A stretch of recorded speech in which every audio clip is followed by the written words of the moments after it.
사단 법인 가운데 세계미랄이라는 법인이 있습니다. 이 세계미랄의 총재이며 또 총신대학교, 신학대학교의 사회복지학 교수인 이재서 박사님이라는 분이 있습니다. 이재서 박사님 사진에 나와 있는데요. 근데 이분은 15살에 갑작스럽게 시력을 잃게 되었습니다. 앞을 볼 수 없게 되었습니다. 갑자기 15살이면 사춘기이고 또 중학생인데 갑자기 시력을 잃자 그는 자신의 존재 가치의 99%는 잃었다라는 그런 생각을 하고 절망의 늪에서 벗어날 수가 없었습니다. 처음부터 보지 못한 것이 아니라 이렇게 처음에는 보다가 나중에 볼 수 없을 때 그의 좌절감, 그의 고통은 되게 큰 거죠. 자, 그런데 그는 자신의 생각에 남아있던 이 1%의 가치를 새롭게 보기 시작한 어떤 한 사건이 있었습니다. 눈이 멀어서 시각장애인들이 다니는 학교에 다닐 때 가끔 외부에서 사람들이 이 음식을 들고 찾아와서 그들을 이렇게 위로하는 그런 시간들이 있었습니다. 대부분의 방문자들은 이 시각장애인들에게 여러 가지 생각을 말고 용기를 내십시오. 용기를 내십시오. 이런 말들만 하였다고 합니다. 그래서 여전히 자기가 실명이라는 그 사실을 받아들이지 못하고 있던 자신은 그런 말을 들을 때 몹시 기분이 나빴다고 합니다. 그냥 단순히 용기를 내라. 용기를 내라. 근데 이 박사님이 중학교 2학년이던 갑자기 실명이 되었던 그 어느 날 어떤 목사님이 이 학교에 강사로 초청되었습니다. 그러면서 이 목사님이 강사로 와서 이런 이야기를 했어요. 사람에게는 4가지 눈이 있습니다. 4가지 눈이 있습니다. 첫 번째는 사물을 보는 육안, 사물을 보는 육안. 두 번째는 지혜를 터득하여 가지는 지안. 그리고 마음으로 보는 심안. 그리고 하나님을 믿고 영원한 세계를 바라보는 영안이 바로 그것입니다. 육안, 지안, 심안, 영안. 이 4가지의 눈이 있습니다. 근데 세상 어떤 사람도 이 4가지 눈을 모두 가진 사람은 없습니다. 대부분 한 가지씩 눈이 부족한 시각 장애인들입니다. 여러분은 비록 육신의 눈을 잃었지만 나머지 3개의 눈을 건강한 눈으로 바꾸는 현명한 사람이 되어야 합니다. 이재서 박사님이 이 이야기를 듣고 되게 충격을 받았습니다. 그리고 그날 방으로 돌아와서 참 많이 생각하고 많이 울었다고 합니다. 그리고 새로운 다짐을 하게 되었습니다. 나는 4개의 눈 가운데 육체의 눈 하나만 잃었을 뿐이다. 열심히 나머지 3개의 눈을 가꾸기 위해서 노력하자. 그래서 이재서 박사님은 자신에게 남아있다고 생각했던 이 1%의 가치가 사실은 1%가 아님을 깨달았습니다. 그래서 이 영혼의 눈을 뜨는 기적이 얼마나 놀라운 것인지 이런 기적을 경험하기 위해서 최선을 다했고 그는 최선을 다한 결과 세계미랄 총재뿐만 아니라 총신대학교, 신학교의 사회복지학 교수가 될 수 있었다라는 것입니다. 여러분, 이러한 기적은 지금도 여전히 일어나고 있습니다. 우리가 포기하지만 않는다면, 우리가 마음을 내려놓지만 않는다면 이러한 영혼의 눈을 뜨는 기적은 얼마든지 일어날 수 있다라는 것입니다. 여러분의 시력이 좋습니까? 나이와 건강 상태에 따라서 시력의 차이가 있을 수 있죠. 오늘날 대부분의 사람들은 시력이 좋지 않더라고요. 왜냐하면 우리가 감당하는 많은 일들이 대부분 이 시력을 사용하는 것이기 때문입니다. 근데 제가 서두에 말씀드린 것처럼 이 시력은 4개의 눈 가운데 하나에 불과합니다. 우리가 이 육체적인 눈, 시력이 좋아서 사물을 잘 분별하고 또 아름답고 멋있는 것을 많이 바라볼 수 있으면 참 행복할 것입니다. 하지만 그리스도인으로서 만약 육체의 시력은 좋지만 영적인 것을 바라볼 수 없다면 얼마나 안타까울까요? 그만큼 안타까운 일은 없다는 것입니다. 우리가 신앙생활을 하면 육신적인 사람이 있고 영적인 사람이 있습니다. 우리가 영적이라고 하면서 모든 것을 영적으로만 바라보고 판단하는 것은 옳지 않습니다. 그러나 믿음을 가지고 있다고 하면서도 전혀 영적인 것에 무지하고 분별할 수 없다면 그 사람은 참된 그리스도인이 아닌 것입니다. 여러분, 이 세상에는 눈에 보이는 것만 존재하는 것이 아니라 사실 눈에 보이지 않는 것도 존재합니다. 근데 우리가 기억해야 될 중요한 것은 무엇이냐? 눈에 보이지 않는 것이 보이는 것보다 더 중요하다는 것입니다. 눈에 보이지 않는 것이 보이는 것보다 더 중요하다는 거예요. 그렇기 때문에 더 중요한 눈에 보이지 않는 것을 바라보기 위해서는 우리의 영안이 열려야 한다는 것입니다. 그러니까 육체적인 시력도 좋아야 되겠지만 영적인 시력이 더 좋아야 한다는 것입니다. 여러분, 우리가 육체적인 시력을 잃으면 쉽게 회복되지 않습니다. 어렵습니다. 하지만 영적인 시력은 우리가 잃어버려도 집중하고 노력하면 다시 회복할 수 있어요. 그렇다면 우리에게 필요한, 진정으로 필요한 이 영안, 영적인 시력이 열리기 위해서는 어떻게 해야 할까요?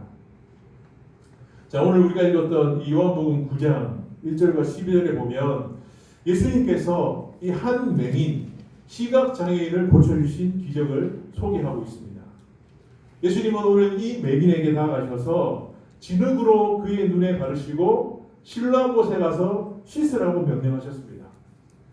맹인은 오늘 예수님의 말씀대로 신라한 곳에 가서 그 눈을 씻고 눈을 뜨게 되었습니다. 그동안 전혀 빛을 볼 수 없었던 이 맹인은 오늘 예수님을 통해서 다시 보게 되었습니다. 눈을 뜨게 되었습니다. 오늘 이 기적 사건을 통해서 우리는 영안이 열리는 방법을 발견하게 됩니다. 그렇다면 우리의 이 영적인 눈이 열리기 위해서는 어떻게 해야 될까? 자, 우리 세 가지를 한번 알아보겠습니다. 첫 번째, 영안이 열리려면 자리를 지키고 있어야 합니다. 한번 따라합시다. 자리를 지키자. 자리를 지키자. 네, 자리를 지켜야 돼요. 오늘 9장 1절에 보면 예수께서 길을 가실 때 날 때부터 맹인된 사람을 보신지라. 날 때부터 맹인된 사람을 보셨다라고 하고 있습니다. 오늘 예수님께서 제자들과 함께 길을 가고 계셨는데 날 때부터 맹인되었던 사람을 보셨다라는 거예요. 근데 이 사람이 이 날 때부터 맹인이라고 말하는 것을 비춰볼 때 이 사람은 아마 이 지역의 많은 사람에게 알려진 사람일 것입니다. 그냥 한 번 보고 그치는 사람이 아니라 그동안 그 지역을 지나가던 또 그곳에 살고 있는 많은 사람들에게 알려진 사람일 것이다 라고 우리가 추측할 수 있어요. 오늘 본문에 자세히 기록되어 있지 않지만 뒤에 8절과 9절에 보면 이 맹인은 여러 사람들이 다니는 길에 앉아 있으면서 사람들에게 구걸하는 사람이었어요. 그러니까 맹인이다 보니까 다른 일을 할 수 없지 않습니까? 그렇기 때문에 사람들에게 동냥하면서 구걸하면서 먹고 살던 사람이었다는 것을 우리는 알 수 있습니다. 그러니까 어릴 때부터 항상 자기의 자리를 잡고 지키며 그 자리에 앉아있던 시각장애인이었다. 오늘 이 사람은 자신의 자리를 지키고 있었기 때문에 사실 오늘 길을 가던 예수님의 눈에 띄게 되었다는 거예요. 자리를 지켰기 때문에. 만약 이 사람이 바깥이 아니라 집 안에 있었다면 아마 예수님이 발견하지 못하셨을 거예요. 물론 이 사람이 집 안에 있다고 해서 예수님이 못 보시는 것은 아니에요. 중요한 것은 이 맹인이 항상 자신의 자리를 지키고 그 자리에 앉아 있었기 때문에 누구의 눈에 들었다는 거예요? 예수님의 눈에 들었다는 거예요. 여러분, 기적은, 역사는 예수님이 바라보실 때 시작되는 줄 믿습니다. 예수님의 눈에 들어야 된다는 거예요. 그러므로 우리는 주님이 바라보시는 곳에 있어야 한다. 주님이 집중하시는 그곳에 있어야 한다는 거예요. 예수님은 모든 것을 바라보시고 감찰하시는 전능하신 분이십니다.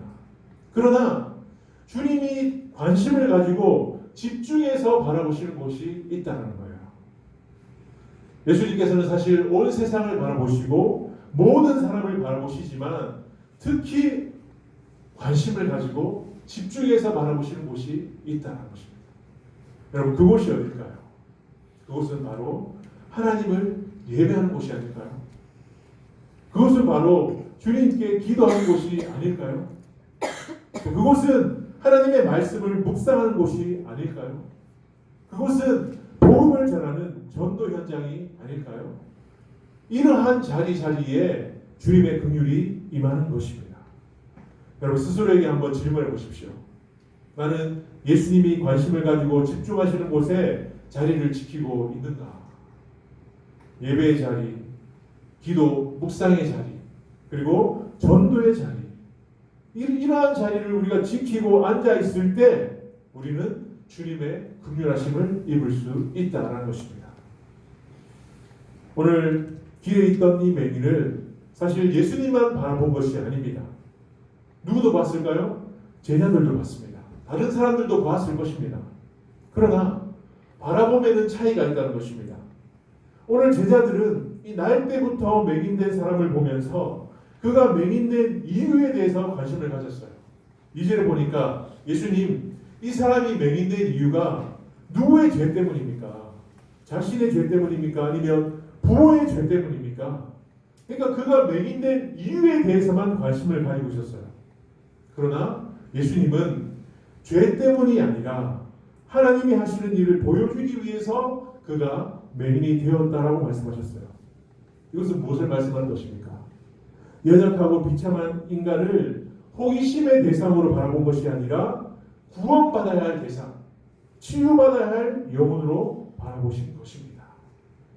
여러분, 예수님은 이 맹인을 고치심으로 하나님의 영광을 드러내시고 자신이 메시아이심을 나타내기를 원하셨습니다.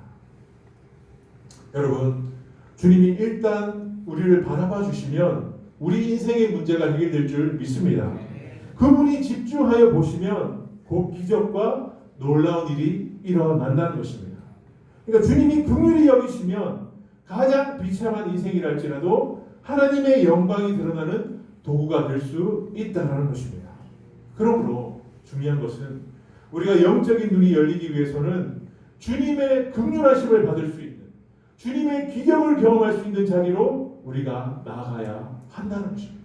그 자리를 지키고 있어야 한다는 것입니다. 그 자리에 있을 때 우리가 가지고 있는 이 모든 문제가 해결받을 수 있다는 것입니다. 여러분, 자리를 지키십시오. 그 자리로 나아가십시오. 그 자리로 나아가야 된다는 것입니다. 두 번째, 우리의 영안이 열리기 위해서는 어떻게 해야 되느냐? 주님의 음성을 들어야 한다는 것입니다. 한번 따라합시다. 주님의 음성을 듣자. 주님의 음성을 듣자. 자, 우리 오늘 9장 5절 말씀 우리 같이 한번 읽어주실까요? 시작. 내가 세상에 있는 동안에는 세상의 빛이로다. 네, 내가 세상에 있는 동안에는 세상의 빛이로라. 누구의 말씀입니까? 예수님의 말씀입니다. 오늘 예수님은 날 때부터 맹인된 사람에게 다가가셔서 자신이 세상의 빛이라고 말씀하셨어요. 사실 이 맹인은 날 때부터 소경이었기 때문에, 맹인이었기 때문에 한 번도 빛을 본 적이 없습니다.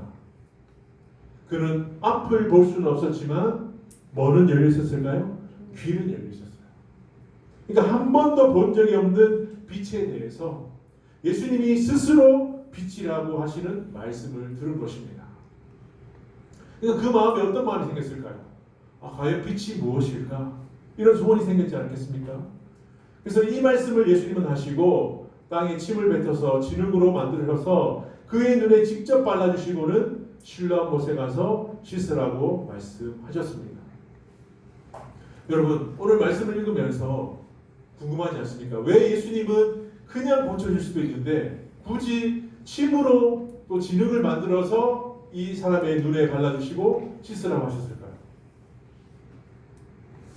예수님께서 이 사람들의 눈을 고치시고 이 눈을 뜨게 하신 기적은 사실 오늘 요한복음 9장 말고도 다른 복음서에도 여러 군데 나와 있습니다. 마태복음 20장 29절에도 보면 나오고요. 또 마가복음 10장 46절에도 보면 나와 있어요. 그런데 그곳에 보면 그냥 예수님은 말씀으로만 고치셨다라고 되어 있어요. 근데 오늘 요한복음 9장 말고 마가복음 8장에 보면 이런 말씀이 있더라고요. 8장 23절 같이 한번 읽어볼까요? 시작. 예수께서 맹인의 손을 붙잡으시고 마을 밖으로 데리고 나가사 눈에 침을 뱉으시고 그에게 안수하시고 무엇이 보이느냐 물으시니. 눈에다가 뭘 뱉었어요? 침을 뱉었어요. 여러분 이 말씀 보니까 되게 예수님은 비위생적이다 이렇게 생각하지 않습니까? 깨끗하지 못하신 분 아닌가? 왜 꼭 침을 뱉으셨을까? 예수님의 침에는 효능이 있을까? 이런 의문을 가지는 분도 있을 것 같아요. 여러분 그런 생각 안 듭니까? 요즘 같으면 여러분 이 말씀을 통해서 예수님은 엄청 비난받았을 것 같아요. 왜요? 요즘에 바이러스 때문에 되게 예민하잖아요. 바이러스가 뭘 통해서 전염됩니까? 침을 통해서. 그러니까 예수님은 아마 무리에게 가지 못했을 것 같아요. 침 때문에. 근데 제가 오늘 이 말씀 보면서 이 마가복음 8장 23절과 요한복음 9장 말씀은 연결되더라고요. 뭔가 연결되더라고요. 특히 우리가 나누고 있는 이 요한복음은 다른 복음서와 달리 좀 더 신학적인 부분들, 신학적인 단어들이 참 많이 나옵니다. 특히 요한복음은 예수님이 하나님의 아들, 그러니까 하나님이시라는 것을 증거하기 위해서 기록된 책이기 때문에 다른 복음서하고는 많이 다릅니다. 그래서 요한복음 1장에서도 보면 꼭 창세기 1장과 같은 부분으로 시작되잖아요. 빛이 있으라, 태초에 말씀이 계시더라, 빛에 대한 말씀을 하시잖아요. 그래서 오늘 이 9장도 보면 어떻게 보면 창세기에 나오는 천지창조와 연결되어 있다라고 볼 수 있습니다. 예수님은 오늘 이 맹인에게 가셔서 내가 세상에 뭐라고 했습니까? 빛이라고 했어요. 빛. 그리고 침으로 진흙을 이겨서 그의 눈에 발라줬습니다. 여러분 진흙하니까 창세기에 나오는 뭐가 생각나십니까? 하나님께서 사람을 뭐로 만드셨어요? 흙으로 만드셨다는 거예요. 망가지고 무너진 인간을 창조 때 온전함으로 회복시키는 그 새 창조의 작업을 지금 예수님이 하고 계시다. 그것을 지금 보여주고 있다는 것입니다. 그렇기 때문에 빛이 있으라. 내가 세상의 빛이라. 그리고 이 흙으로 눈을 뜨게 한 내가 바로 누구라는 거예요? 하나님이다. 원하신 참 하나님이다. 할렐루야. 이것을 지금 보여주고 있는 것입니다. 그냥 말씀으로도 눈을 뜨라고 말씀할 수 있습니다. 예수님은. 그러나 굳이 이렇게 흙으로 또 내가 빛이라고 말씀하신 이유는 내가 바로 구약에 기록되어 있고 또 너희들이 기다리는 선지자, 메시아, 하나님의 아들, 하나님이시다라는 것을 보여주기 위해서 이렇게 예수님께서 행동하셨다는 것입니다. 오늘 날 때부터 맹인된 사람은 예수님의 또 다른 음성을 들었습니다. 7절에 보니까 이르시되 실로암 못에 가서 씻으라. 실로암은 보냄을 받았다는 것입니다. 여러분 이 맹인은 누가 보냈습니까? 예수님이 보냈습니다. 예수님이 보냈어요. 그러니까 이 실로암으로 보냈다는 것은 사실 예수님의 의지와 예수님의 뜻이 담겨 있어요. 그러니까 우리 힘으로는 도저히 할 수 없지만 예수님이 보내주시면 할 수 있다는 것입니다. 예수님의 그 사랑이 담긴 명령이었다는 거예요. 그래서 이 음성을 듣고 나아갈 때 이 맹인은 눈을 뜨게 되었다는 것입니다. 여러분 오늘날 사람들이 눈에 보이는 것에만 집중하여서 영적인 것을 바라보지 못하는 이유는 무엇인가? 그것은 바로 세상의 소리에만 집중하기 때문입니다. 사람들의 이야기 그리고 여러 가지 뉴스들 이러한 것들에만 우리가 귀를 기울이고 집중하기 때문에 주님의 음성이 들리지 않는다는 것입니다. 우리가 신앙생활을 하면서도 주님의 음성에 귀를 기울이기보다는 다른 사람들의 이야기 또 세상의 이야기에 귀를 기울이다 보면 우리를 향해 말씀하시는 이 주님의 음성을 놓칠 수밖에 없다라는 것입니다. 여러분 우리가 꼭 기억해야 될 것은 세상의 소리는 불확실하다는 거예요. 확실하지 않습니다. 흔들릴 수 있습니다. 그러나 주님의 음성만이 우리에게 확실한 진리인 줄 믿습니다. 그렇기 때문에 우리가 무엇에 귀를 기울여야 될지는 우리의 선택에 달려 있어요. 오늘 맹인에게 다가오셔서 말씀하셨던 이 예수님의 음성을 우리도 들을 수 있기를 바랍니다. 지금도 주님은 우리에게 말씀하고 있다는 것입니다. 자, 우리가 영안이 열리려면 자리를 지키고 있어야 되고요. 또 주님의 음성을 들어야 됩니다. 마지막 세 번째로 우리가 영안이 열리려면 순전하게 순종해야 합니다. 한번 따라합시다. 순전하게 순종하자. 순전하게 순종하자. 예, 우리의 영안이 열리기 위해서는 순전하게 순종해야 합니다. 오늘 9장 7절 하반절에 보니까 이에 가서 쉽고 밝은 눈으로 왔더라. 오늘 이 맹인은 날 때부터 앞을 볼 수 없는 사람이었지만 주님이 보내신 그 실로암에 가서 씻고 눈이 밝아져서 돌아오게 되었습니다. 사실 이 기적은 예수님이 메시아시며 또 능력의 하나님이심을 보여주는 증표였어요. 예수님이 보시고 또 주님의 음성을 듣고 움직일 때 기적이 일어났다는 것을 우리에게 지금 보여주고 있는 것입니다. 오늘 이 눈을 뜨게 된 사람은 자기가 어떻게 눈을 뜨게 됐는지 이렇게 고백했습니다. 우리 11절 말씀 같이 한번 읽어보겠습니다. 시작. 대답하되 예수라 하는 그 사람이 진흙을 이겨 내 눈에 바르고 나더러 실로암에 가서 씻으라 하기에 가서 씻었더니 보게 되었노라. 여기 보면 예수라 하는 사람이 진흙을 이겨 내게 눈에 바르고 나더러 실로암에 가서 씻으라 하기에 가서 씻었더니 보게 되었다. 그러니까 자기가 눈을 뜨게 된 과정이 차례차례 설명되어 있어요. 그러니까 눈에 진흙을 발랐을 때는 앞을 볼 수 없었어요. 그냥 실로암에 갔을 때는 앞을 볼 수 없었어요. 하지만 실로암에 가서 씻었더니 보게 되었다라는 거예요. 그러니까 씻었다라는 주님의 말씀에 순종할 때 기적을 경험하게 되었다라는 거예요. 여러분 사실 이러한 행위는요 의학적으로는 절대 이해가 되지 않는 을술행위예요. 이 사람의 눈에다가 안약을 넣은 것도 아니고 진흙을 발랐는데 또 씻었는데 눈을 뜨게 되었다는 것은 어떻게 보면 세상적인 이성과 논리로는 절대 이해가 되지 않습니다. 여러분 이처럼 하나님의 말씀이 어떠한 때는 이렇게 이해가 되지 않을 때가 참 있다는 거예요. 인간적인 시각으로 무모하게 보이고 이해되지 않는 명령일 때가 있다는 것입니다. 하지만 중요한 것은 무모하게 보이고 이해되지 않지만 순종하는 자에게 기적이 일어나는 줄 믿습니다. 순종하는 자에게 기적이 일어난다는 거예요. 그러니까 하나님의 일은 사람의 순종을 통해서 드러나게 된다. 우리에게 다시 말씀하고 있는 것입니다. 여러분 우리가 신앙생활하면서 늘 경험하게 되듯이 우리가 하나님의 말씀대로 순종하는 것은 결코 쉬운 일이 아닙니다. 어렵습니다. 순종을 하는데 많은 장애물이 있습니다. 그런데 무엇보다도 우리가 하나님 말씀대로 순종하는데 가장 큰 장애물이 되는 것이 있는데 그것은 무엇이냐? 바로 우리의 생각이라는 거예요. 우리의 선입견이라는 거예요. 그러니까 자신의 경험으로 볼 때는 이 말씀은 무모해 보입니다. 도저히 이해가 되지 않습니다.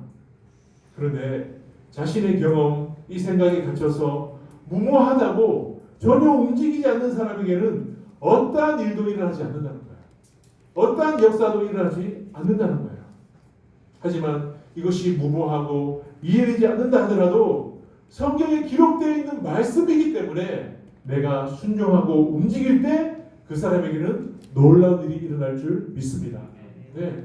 이 맹인은 오늘 무모해 보이고 이해되지 않았지만 순종했기 때문에 행동했기 때문에 여러분 한번 상상해 보세요. 이 사람은 앞을 볼 수 없어요. 실로암까지 가는 일이 쉬웠을까요? 어려웠을 것입니다. 찾아가는 길이 어려웠을 거예요. 하지만 더듬더듬 어떤 때는 걸려 넘어지기도 하고 이렇게 그 말씀에 지키기 위해서 순종했을 때 그는 눈을 뜨게 되었다는 것입니다. 여러분 분명한 것은 나 자신의 생각을 내려놓고 주님의 명령대로 움직이는 거예요. 그러니까 여러분이 믿음으로 고백해야 될 것은 뭐냐면 나의 생각 경험보다 하나님의 말씀이 더 위대하다는 거예요. 그러니까 하나님의 말씀이 더 귀하다는 거예요. 나의 생각이 중요한 것이 아닙니다. 나의 경험이 중요한 것이 아니에요. 하나님의 말씀이 더 위대하고 더 중요하다는 거예요. 늘 여러분 마음속에 이것이 흔들리면 안 된다는 것입니다. 아무리 비과학적이고 아무리 비이성적이라 할지라도 기록되어 있는 주님의 말씀이라면 순종해야 된다는 거예요. 순종해야 된다.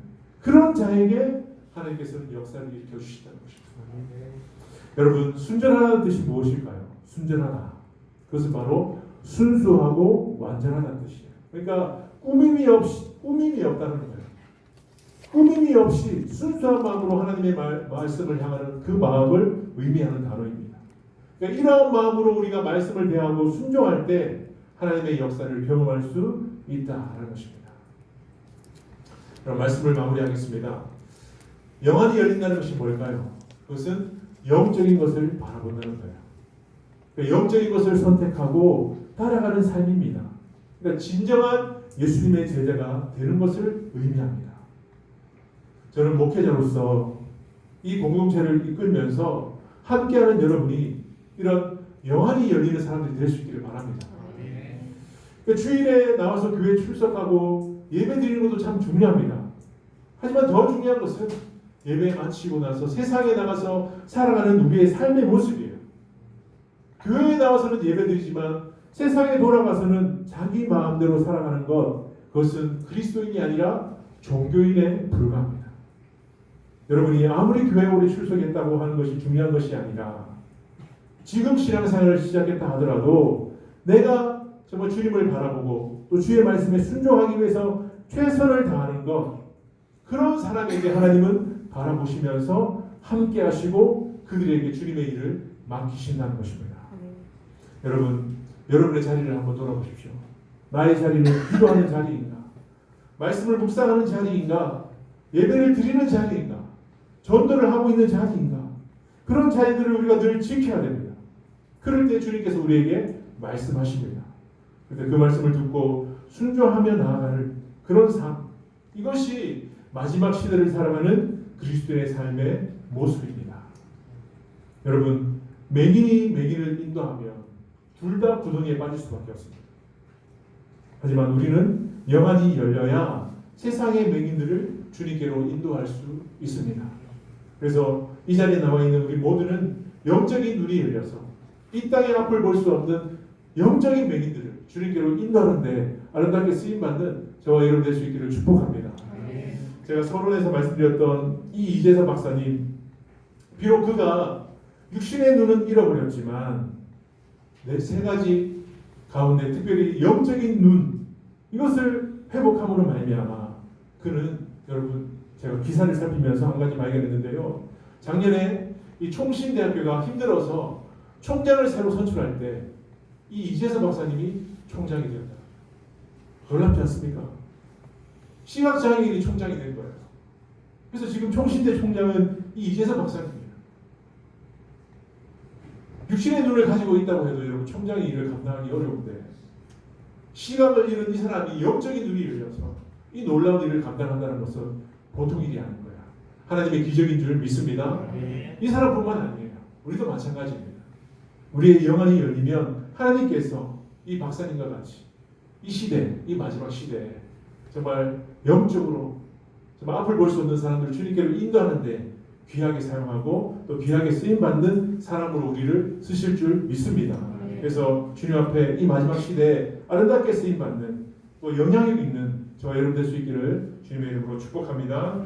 다시 한번 이 시간 기도할까요? 말씀을 기억하시면서 나는 정말 영적인 것을 바라보고 있는가, 또 주님의 음성을 듣고 있는가, 그리고 또 주의 말씀에 순종하고 있는가.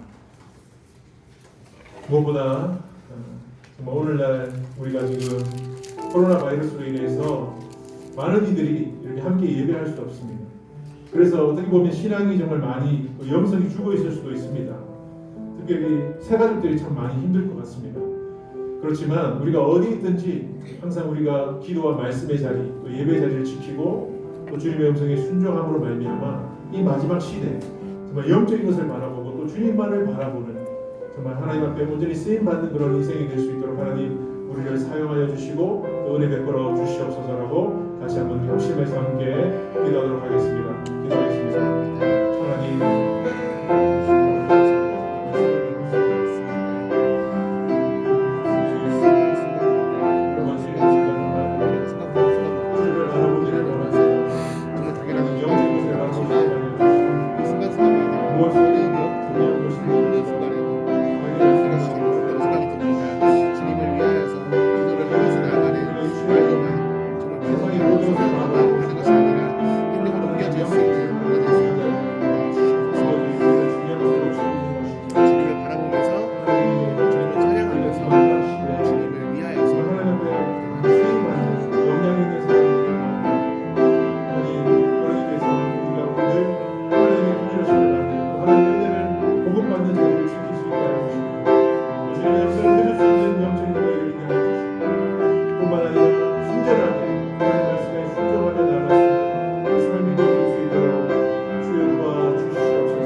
눈을 들어 주를 보라.